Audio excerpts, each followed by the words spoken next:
श्यामनगर नामक एक सुंदर से शहर में आशीष और वंदना नामक पति पत्नी अपने दो बच्चों टीना और शिवम के साथ एक सुंदर से घर में रहते थे।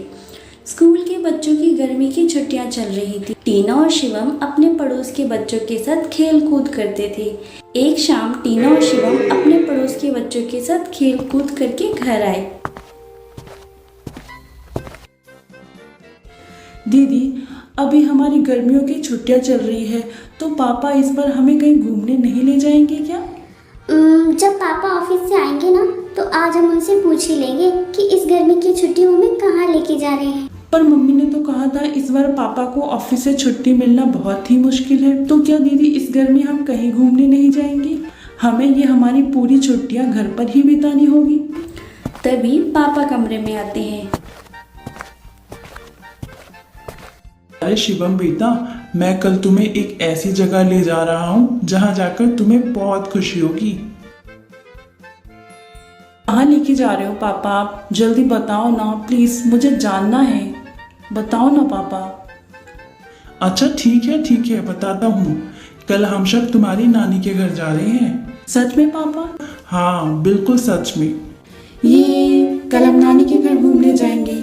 ऐसे बच्चे बहुत खुश हो जाते हैं। अगली सुबह सारे नाना नानी के घर के लिए निकल जाते हैं।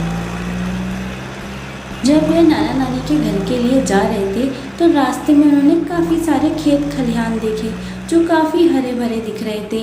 टीना और शिवम ये सब देखकर बहुत खुश हो रहे थे, क्योंकि शहर में इतनी हरियाली एक साथ उन्हें कभी भी देखने को नहीं मिली और गांव तो पूरा का पूरा हरा भरा था। थोड़ी देर बाद उनकी कार नाना नानी के घर के सामने खड़ी हो जाती है।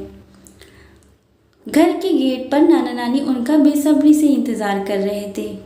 टीना और शिवम भागकर अपने नाना नानी के पास चले जाते हैं। नाना नानी, हम आ गए। ओ मेरे प्यारे बच्चे, कितने साल बाद देखा तुम्हें। तुम कितने बड़े हो गए हो। जब मैंने तुम्हें पहली बार देखा था तो तुम बहुत छोटे थे। हाँ नानी, क्योंकि मैं रोज दूध पीता हूँ ना, इसलिए मैं बहुत जल्दी बड़ा हो रहा हूँ। इस बात पे सारे हंसने लग जाते हैं। सारे अंदर जाकर आपस में बातें करने लगते हैं। तभी नानी सबके लिए ठंडा ठंडा लस्सी लेकर आती है और सभी वो लस्सी पीकर अपनी थकान मिटाते हैं। इसके बाद सभी खाना खाकर थोड़ी देर आराम करते हैं। मगर टीना और शिवम तो मानो जैसे थके ही नहीं थे। उनको गांव के खेत खलिहान देखने का बहुत मन था, क्योंकि उन्होंने ऐसे खेत खलिहान शहर में पहले कभी देखे ही नहीं थे। और जब शिवम यहाँ पर पहली बार आया था तब वो बहुत छोटा था, करीबन 2 साल का। उसे कुछ भी याद नहीं कि वो पहली बार नानी के घर कब आया था, इसलिए उसके लिए सब कुछ नया था। तभी नानी टीना और शिवम के लिए आम पन्ना लेकर आती है। टीना और शिवम, ये लो, इसे पीकर देखो। इसे पीकर तुम्हें बहुत मजा आएगा। नानी ये क्या है? ये आम पन्ना है। ये बहुत ही स्वादिष्ट होता है। इसे आमों से बनाया जाता है। ऐसे टीना और शिवम आम पन्ना पी लेते हैं। आम पन्ना उन्हें बहुत ही स्वादिष्ट लगता है। नानी ये तो बहुत ही स्वादिष्ट है। हाँ, ये स्वादिष्ट तो होता ही है। स्वादिष्ट के साथ साथ गर्मियों में इसे पीने से शरीर को ठंडक मिलती है। नानी, क्या आप मेरे लिए ये रोज बना सकती हैं? हाँ, मैं तुम्हारे लिए रोज बना दूंगी, ठीक है? नानी, हमें बाहर जाने का बहुत मन कर रहा है। गांव के खेत खलिहान देखने का बहुत मन कर रहा है। अरे हाँ, मुझे सब पता है तुम्हारे बारे में। जब मुझे पता चला कि तुम आने वाले हो तो मैंने पहले से ही तुम्हारे लिए आम के बागों में झूला लगवा दिया है। चलो, तुम्हें झूला झूलने जाना है ना? हाँ नानी, मेरे को जाना है। ऐसे टीना और शिवम नानी के साथ बगीचे में आ जाती है। बगीचा काफ़ी हरा भरा था।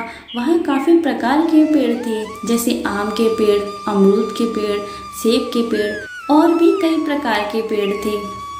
फिर टीना और शिवम बारी बारी करके झूला झूलती हैं। नानी, ये झूला तो बहुत ही अच्छा है। जो शहर में झूले होते हैं उसमें ऐसा मजा नहीं आता। इसमें मुझे बहुत आनंद आ रहा है। ऐसे टीना और शिवम बारी बारी झूला झूलते हैं और बहुत मज़े करते हैं। फिर वहीं पर नानी टीना और शिवम के लिए कच्ची कैरी पेड़ों में से तोड़ती है और उन्हें काटकर उसमें नमक मिर्च लगाकर उनको देती है। टीना और शिवम झटपट सारी कच्ची कैरी खा जाते हैं। ऐसे शाम के 5:30 बज जाते हैं। नाना के साथ आशीष और वंदना भी बगीचे में पहुंच जाते हैं और सारे खेत खलियान देखने के लिए निकल जाते हैं। खेत काफी हरा भरा था। खेत में गाय भैंस बकरियां सब घास चर रहे थे। ये नज़ारा देखकर टीना और शिवम बहुत खुश होते हैं। खेत के चारों तरफ ही हरियाली थी और ठंडी ठंडी हवा चल रही थी। माँ, इतनी ठंडी हवा तो शहर में कहीं नहीं मिलती। यहाँ ना पंखे की ज़रूरत है ना कूलर की। ये ठंडी ठंडी कुदरती हवा में बहुत अच्छा लग रहा है और साथ में हवा ताज़ी भी है। शहर में तो ट्रैफिक और गाड़ियों में से आने वाले धुएं की वजह से हवा प्रदूषित हो जाती है, जिस वजह से वहाँ रहने वाले लोगों को भी सांस की बीमारी हो जाती है। हाँ बेटा, इसलिए तो कहते हैं शहर हो या गांव, पौधा लगाना बहुत ज़रूरी है। हमें हर जगह पौधे लगाने चाहिए जितना हमसे हो सके। जी बिल्कुल सही कहा आपने नानी। मैंने भी अपने घर के गार्डन में बहुत सारे पौधे लगा रखे हैं और मैं उनमें रोज पानी भी डालता हूँ। ऐसी बातें करते करते सारे घर आ जाते हैं। रात का समय होता है। नानी टीना और शिवम के लिए खाना लेकर आती है। टीना और शिवम आ जाओ, खाना खा लो। नानी, मैं आपके हाथ से खाना खाऊंगा। हाँ नानी, मैं भी आपके हाथ से खाना खाऊंगी। हाँ हाँ, मैं तुम दोनों को खिला दूंगी। ऐसे नानी टीना और शिवम को बारी बारी से खाना खिलाती है। दोनों पेट भरकर खाना खाते हैं। इसके बाद वे ठंडी ठंडी लस्सी पीते हैं। नानी, ये लस्सी तो बहुत ही स्वादिष्ट है। हाँ, क्योंकि ये गाय के शुद्ध दूध से बनी है। तभी वंदना वहाँ पर आ जाती है। हाँ माँ, शहर में तो पैकेट वाला दूध मिलता है जिसमें गांव की लस्सी का स्वाद ही नहीं आ पाता है। ऐसे ही सारे रात को सोने की तैयारी करने लगते हैं। टीना और शिवम भी अपने कमरे में जाकर सो जाते हैं। थोड़ी देर बाद टीना और शिवम कमरे में से बाहर आते हैं। नानी, यहाँ तो कितनी गर्मी लग रही है। यहाँ कूलर भी नहीं है। शहर में तो हमारे यहाँ एसी लगा है जिससे ठंडी ठंडी हवा कमरे में आती है।